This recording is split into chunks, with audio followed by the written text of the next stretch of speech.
Hello everyone, in this video I am going to show you that how can you fix the problem that you cannot send messages to someone on Instagram for 3 days or for some hours like this. Let's get started our video. You have to open your Instagram first and then tap on the profile at the bottom of the page, then click on the three lines at the top right corner of the page and then click on the setting. Then scroll down, you will find here an option of help. Just click on it here and then click on the report a problem and then report problem without shaking.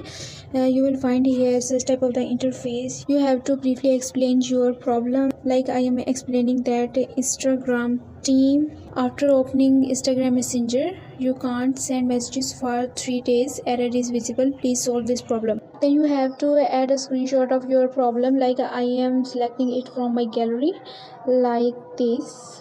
Then you have to click on the next option here and then click on the send report. Your problem will be resolved. If it does not work, then you have to log out your Instagram account for 24 hours and then this problem will solve automatically. I hope you all guys enjoyed this video. Give this video a like and also subscribe my channel. Let me guide for more information. Thanks for watching.